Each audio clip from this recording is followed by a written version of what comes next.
Olá, estamos aí de volta para mais um vídeo, né? Agora nós vamos estar estudando a carta de Romanos e nós vamos no capítulo 3, a partir do capítulo 3. E eu vou ler uns versículos do capítulo 3, depois a gente faz um comentário.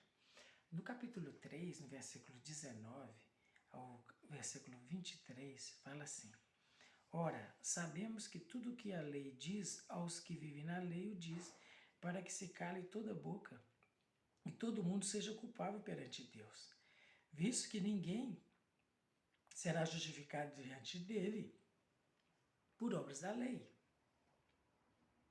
em razão de que pela lei veio o pleno conhecimento do pecado.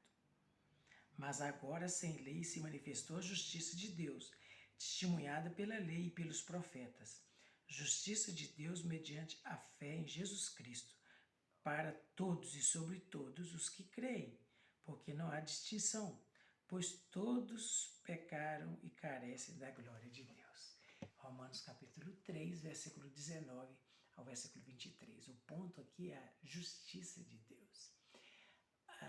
Se a gente ler o capítulo 1, versículo 1, Paulo já começa falando do Evangelho. O Evangelho, ele foi chamado a anunciar. E como apóstolo, ele era o apóstolo, um dos 12, vamos dizer assim, e depois todos os nossos, aqueles que são cristãos, são de alguma forma enviados, porque apóstolo que significa enviados. Mas o termo evangelho e justiça que eu quero pensar hoje, nessas duas palavras, o evangelho e a justiça. A justiça todo mundo sabe, justiça vem daquilo que é reto, né? Justo, reto, né?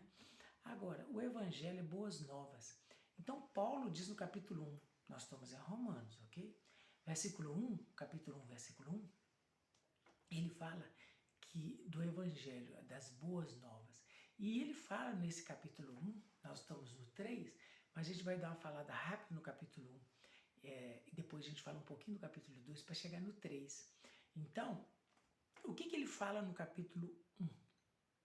No capítulo 1, ele fala que ele foi chamado para anunciar o evangelho. É uma carta que ele escreve à igreja em Roma, que ele queria visitar. Agora, ele não tinha visitado a igreja, não foi ele que fundou em Roma. Provavelmente foram cristãos, pessoas que se converteram no Atos capítulo 2, no Pentecostes, né? E passaram a reunir em casas. Provavelmente existia mais de um grupo que se reunia, que eles reuniam em casas, né? Chamada igreja, as pessoas, né? Agora, é importante pensar que ele fala, no versículo 17 do capítulo 1, ele fala assim: visto que a justiça de Deus se revela no Evangelho, de fé em fé, como está escrito, o justo viverá por fé. Então aqui nós pensamos no versículo 17, né? A justiça de Deus se revela no Evangelho. Nós vamos falar do Evangelho e justiça, mas a justiça de Deus se revela como? No Evangelho, nas boas novas, do ponto de vista de Deus. E nós estamos falando da justiça do ponto de vista de Deus, gente. Não do nosso ponto de vista. Mas tem uma justiça do ponto de vista de Deus? Tem. Lembra daquela parábola que Jesus conta de um homem que saiu, ele era dono de uma terra, de um terreno, né, muito rico, e ele sai procurando trabalhadores que trabalhavam por 1 denário, um dia de serviço. E ele sai 7 da manhã, né? E os trabalhadores naquele tempo, eles ficavam assim na parábola, o judeu entendia fácil, as pessoas entendiam fácil quando Jesus contava, porque as pessoas ficavam de manhã nos cantos, assim, na rua, passava o dono pegando as pessoas e levando para trabalhar na lavoura, trabalhava o dia inteiro. Então ele oferece um valor, vamos colocar nos termos de hoje, vamos imaginar que você ofereça R$ 150 para um trabalhador um dia de trabalho, um exemplo, né? E ele oferece: olha, você querem trabalhar na minha lavoura? Eu pago R$ 150, 7 horas da manhã. Uau, sim, sim. Ele pega aquele grupo e leva. Quando é às 9, ele faz a mesma coisa. Quando é às 13, ele faz a mesma coisa. E quando é às 15, ele faz a mesma coisa. No primeiro caso, ele oferece um valor. E eles aceitam. Não, sim, é claro, é um dia de trabalho. E faltando 2 horas para terminar, que ia terminar, vamos imaginar que era às 17 horas terminava o trabalho, então faltando 2 horas, 15 horas, ele pegou um grupo de pessoas também. E não combinou coisa, eles estavam lá sem arranjar trabalho, qualquer coisa estava bom. Na hora de pagar, as primeiras pessoas que ele chamou para pagar, os que chegaram por último, os que chegaram às 15, trabalharam 2 horas. Ele deu R$ 150 para quem chegou às 15, e foi dando R$ 150, até chegar no que pegou às 7. Mas o que pegou às 7 falou assim, peraí, senhor, eu vi que o senhor deu R$ 150 para quem trabalhou só 2 horas, poxa, eu trabalhei 10 horas, né? Vamos pôr uma hora de almoço, eu trabalhei 9 horas, e aí eu recebo só R$ 150. O dono da lavoura pergunta assim, daquele terreno, fala assim, quanto foi que nós combinamos? Não, nós combinamos 150. Leva o que é seu. Então, qual que é a moral dessa história? É que o dono do terreno, quando ele paga mais aqueles trabalhadores que trabalharam menos, a justiça dele ultrapassou a justiça dos homens. O primeiro, ele exerceu a justiça, o que é de direito. O que passa disso é a graça. É a graça, é o favor imerecido. Entende? Então Deus, desde que ele não seja injusto, ele pode usar de um favor imerecido. É por isso que a justiça de Deus ela é diferente da justiça do homem. Né? Então, o Evangelho, aqui fala no versículo 17 do capítulo 1 de Romanos, a justiça de Deus se revela no Evangelho, de fé em fé, como está escrito, o justo viverá pela fé. Então, a fé acompanha o homem. Né? Agora, fé em quem? Em que? Fé, vai dizer na frente que é em Cristo, o Cordeiro de Deus que morreu pelos nossos pecados. A justiça de Deus é Cristo. Agora, vamos pensar aqui um pouco. Olha, se você ler o capítulo 1, fala que o homem é inútil, porque o homem virou as costas para Deus lá no Éden, quando o homem desobedeceu, né? Porque ele quis desobedecer, não foi enganado. Né? Paulo explica em Timóteo isso. E aí a consequência da desobediência, do pecado, foi que o homem não tem prazer em Deus. Você tem prazer em Deus? Você sente sede de Deus? Você sente desejo de se aproximar de Deus? Mas qual o molde? O molde dele? Essa é a questão. Adão e Eva se afastaram de Deus. E eles passaram a viver a seu próprio modo. Né? E aí Deus vem buscá-los à tarde e fala, Adão, onde estás? Esse Deus era Cristo, pré-encarnado. O que acontece é o seguinte, a gente faz confusão de duas coisas.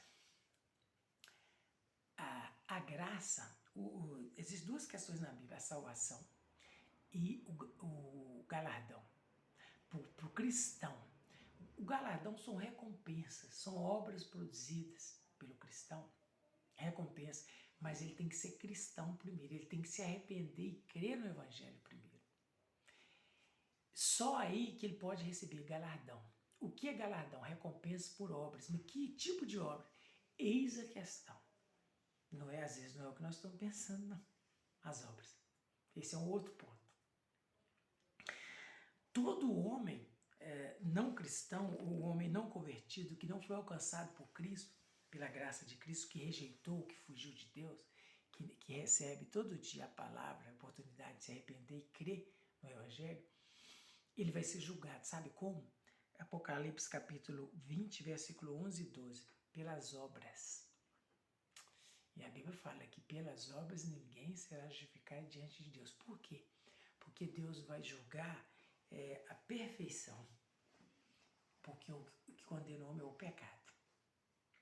Então, lembre-se que na lei, se você dirige há 30 anos e você comete um avanço de sinal, os créditos de 30 anos sem cometer uma única pena não te alivia, não.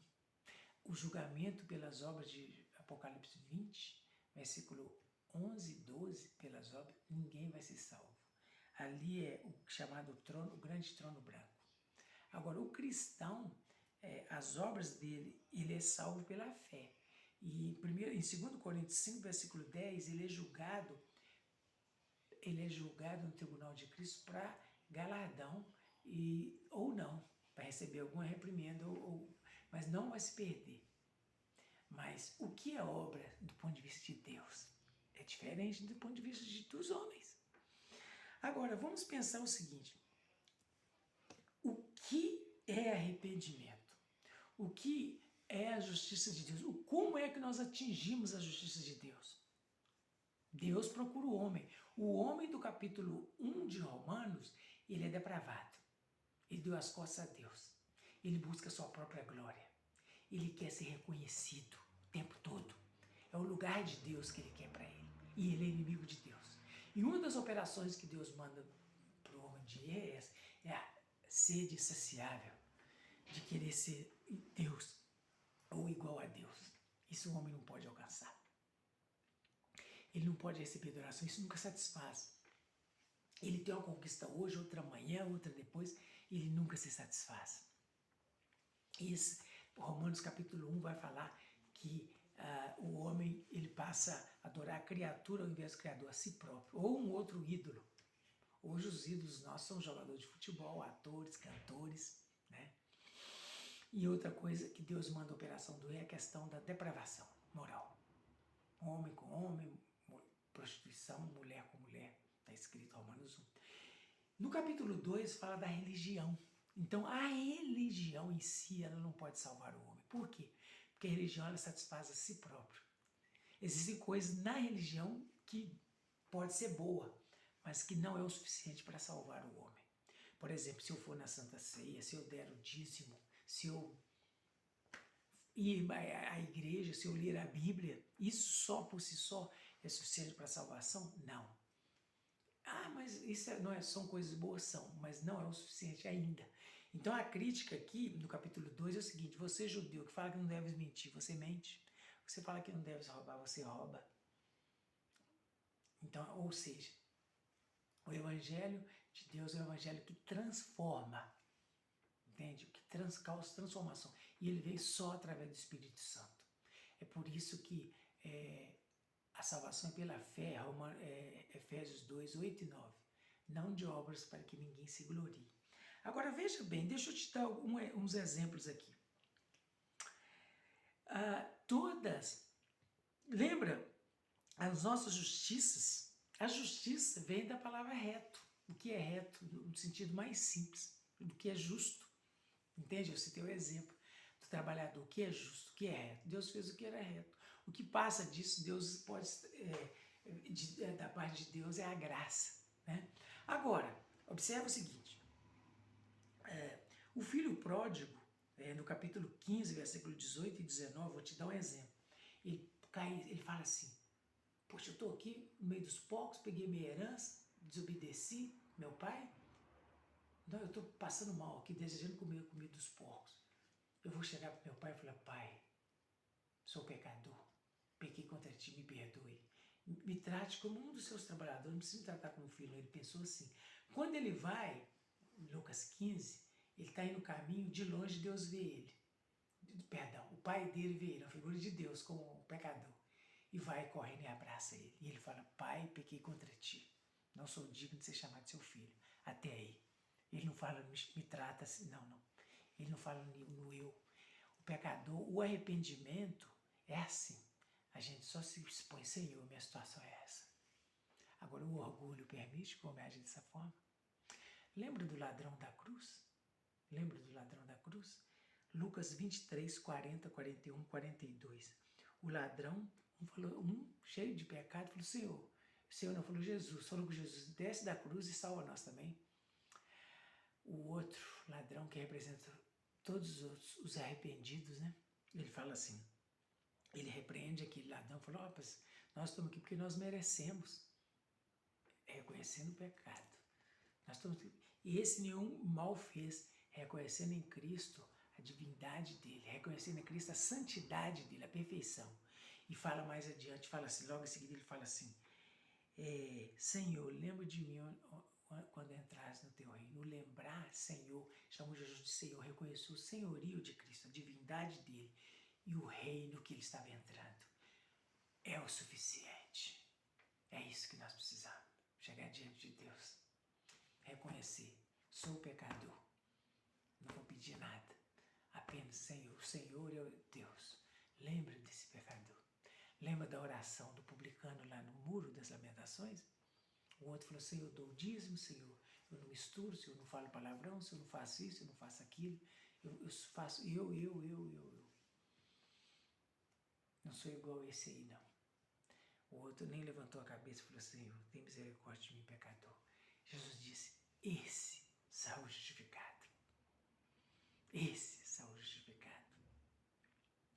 Então, a gente percebe, quando a gente lê a palavra, o seguinte, quando você lê capítulo 5 de Mateus, Jesus fala lá o seguinte, se a vossa, Mateus 5, versículo 20, Jesus fala assim, se a vossa justiça, falando para o povo, né, se a vossa justiça ela não exceder a justiça dos escribas e fariseus, de maneira nenhuma vocês entrarão no reino dos céus. Aí eu pergunto, a nossa justiça, ela excede, ou seja, nós somos reto, correto, mais correto do que os fariseus?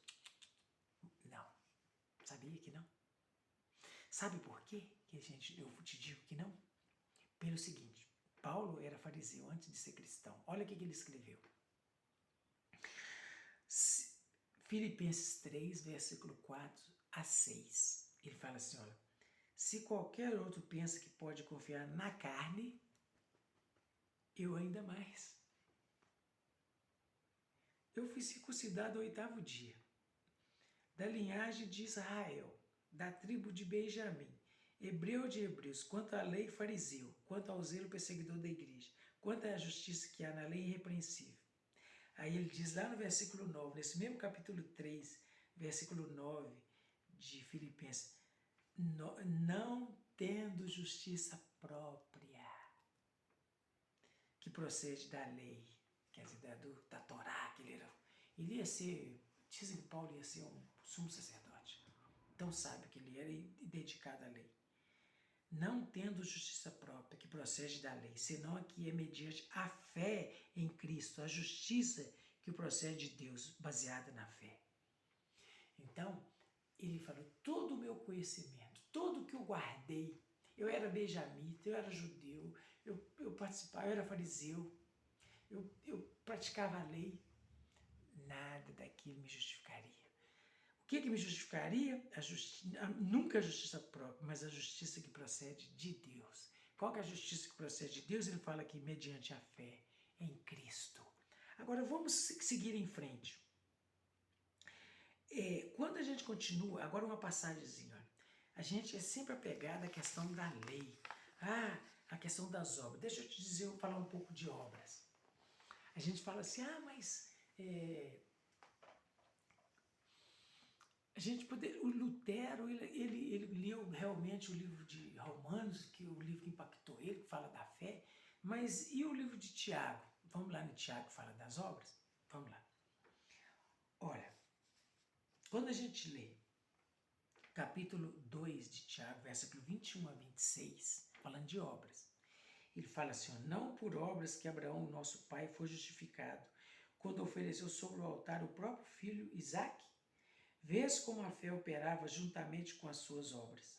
Com efeito, foi pelas obras que a fé se consumou e se cumpriu a escritura a qual diz, ora, Abraão creu em Deus e isso lhe foi imputado para a justiça. Olha a fé e olha a justiça. E foi chamado amigo de Deus. Verificais que uma pessoa é justificada por obras e não por fé somente. De igual modo, não foi também justificada por obras a meretriz Raabe, quando acolheu os emissários e os fez partir por outro caminho? Porque assim como o corpo sem espírito é morto, assim também a fé sem obras é morta. E ele cita, esse é Tiago 2, 21 a 26. Quando a gente lê Tiago, esse livro de Tiago, os versículos, capítulo 2, antes do versículo 21 um pouquinho, ele fala que até os demônios creem, mas não obedecem, né? Eles sabem que Jesus, sabe de Deus, mas eles não obedecem. Então, na verdade, agora veja bem, a fé, a salvação de Abraão foi pela fé. Abraão creu, ele foi lá oferecer no capítulo 22 de Gênesis o filho dele, que Deus pediu para fazer um teste de fé para ele. Vai lá e oferece seu filho em sacrifício.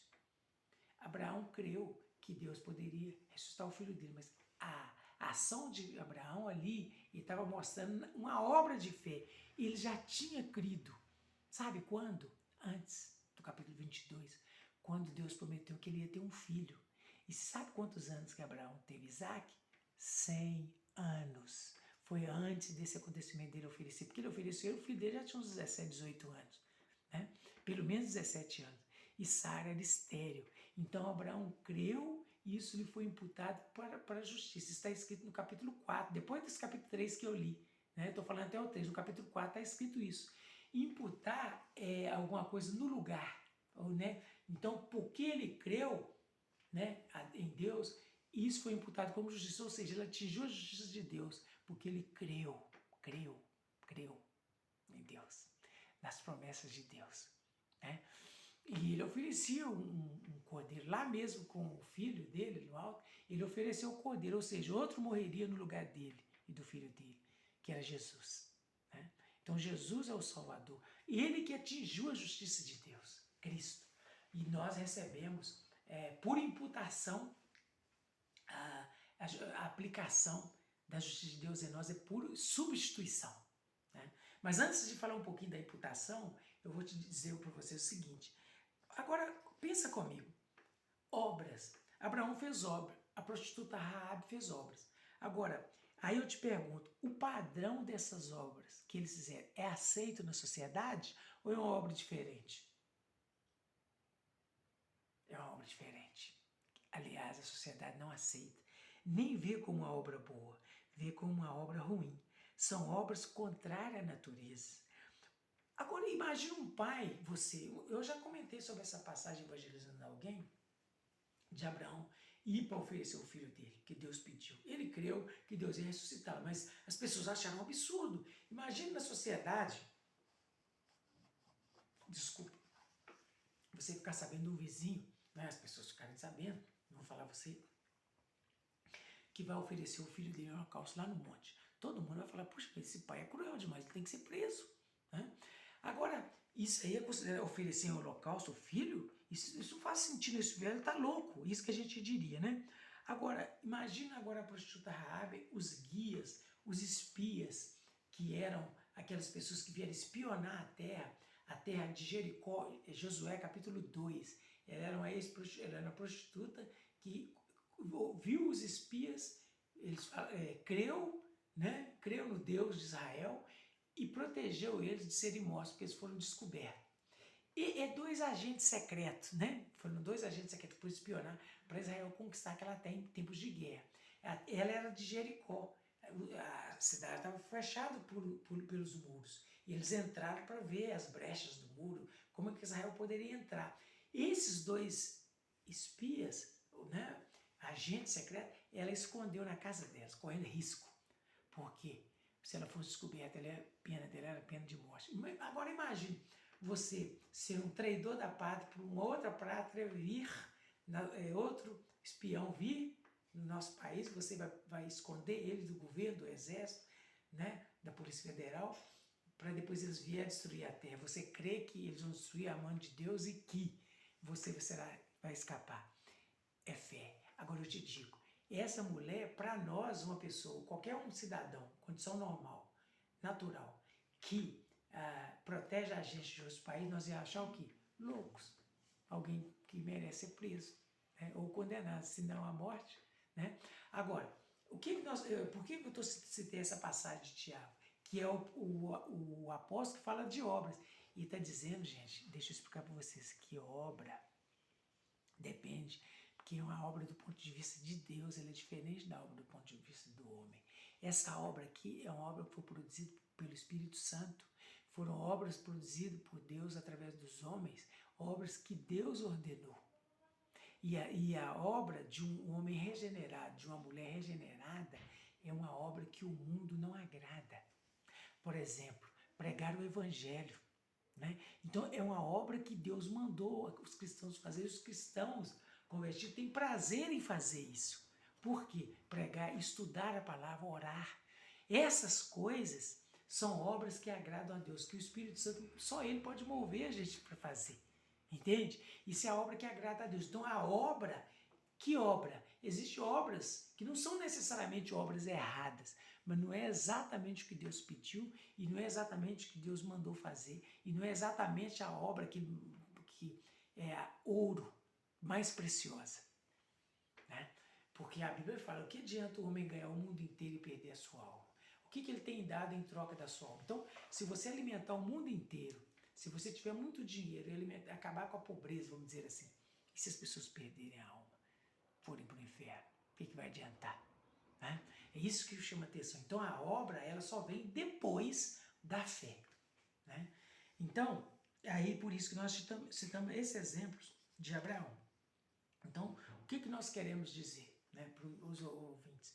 Que a palavra de Deus, ela é verdadeira, né? A palavra de Deus, ela é santa, ela é pura, né? E a Bíblia, então, diz o seguinte de Cristo, olha, 1 Pedro 2, versículo 22, falando do Senhor Jesus Cristo, ele fala o seguinte, que Cristo, olha, não cometeu pecado, nem dolo algum se achou em sua boca. Então, Cristo, ele não cometeu pecado para Pedro. Agora, quando você lê 2 Coríntios 5, 21, fala que Cristo não só cometeu, ele não conheceu o pecado. Cristo era Deus que veio, encarnou, e a Ele nós oramos, louvamos, bendizemos, adoramos, a Ele nós nos convertemos, e é Ele que não conheceu o pecado. Sabeis também que Ele se manifestou para tirar os pecados, e nele não havia, ou não existe pecado. 1 João 3, 5. Em Cristo nunca houve e não existe pecado.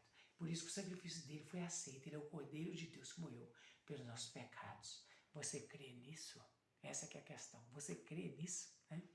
E aí nós temos também a questão do Colossenses 2, versículo 9. Porquanto nele, em Cristo, habita corporalmente toda a plenitude. Plenitude fala do que é completo, fala do que é íntegro, da divindade. Então ele é a própria divindade. Jesus nunca foi atraído pelo pecado. Veio como um homem, né? Teve cansaço, teve dor, tristeza, angústia, mas ele nunca sentiu atração pelo pecado, né? Então, eu quero dizer o seguinte, quando a gente lê, para terminar, o capítulo 4, eu não vou ler, vai falar de novo de Abraão, velho, né? Capítulo 4. Ele creu no capítulo 4. E Abraão, no capítulo 4, está dizendo, porque se Abraão for justificado por obras, tem que se gloriar, porém não diante de Deus. Pois que diz as Escrituras? Abraão creu em Deus e isso lhe foi imputado para a justiça. Então ele não trabalhou para isso. Ele só creu. Aí tem a história de Abraão, né? Então o imputar é colocar em. Tem uma passagem de Paulo, quando ele estava preso em Roma, e ele liberta, e ele conhece Onésimo. E Onésimo está no livro na epístola de Paulo, a Filemon.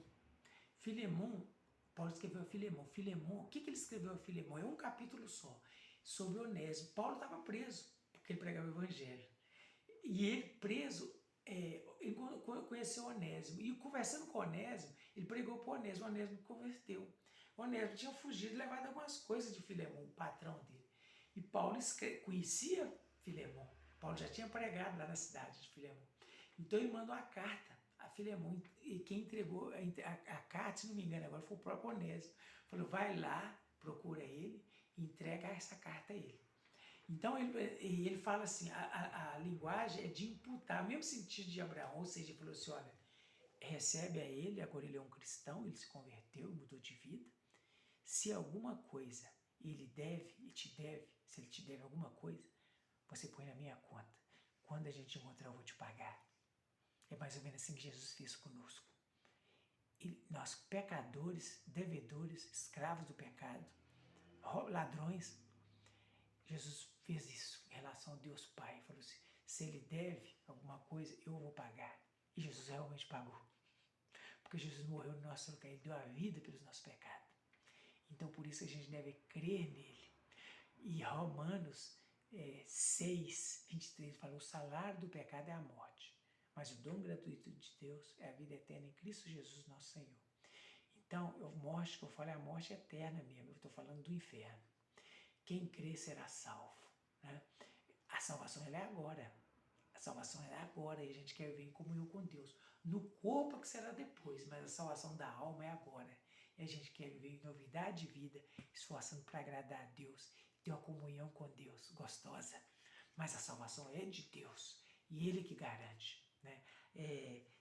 João capítulo 3, João capítulo 5, versículo 23. Olha o que diz João, para quem não acredita, né? 5, versículo 23. Fala assim, João capítulo 5, versículo 23. Fala assim, não, é o versículo 24, João 5, 24. Em verdade vos digo, quem ouve a minha palavra e crê naquele que me enviou, tem a vida eterna. Não entra em juízo, mas passou da morte para a vida. Tem a vida eterna, é agora Jesus falando, quem crê. Quem ouve a minha palavra e crê em Deus, né, que Deus mandou o próprio Jesus morrer pelo nosso pecado, tem a vida eterna. Esse é o desejo meu de coração, para que assim seja, que você creia, para que os seus pecados sejam cancelados, que você se coloque, derrame seu coração diante de Deus e fale assim, eu sou pecador, não tenho nenhum desculpa, né? Eu sou pecador e aceito o sacrifício de Jesus no meu lugar, substituto, e eu quero ter a partir de agora uma comunhão com Deus e vir para louvá-lo, adorá-lo, orar e aí engrandecê-lo, né? É assim que começa a vida cristã, né?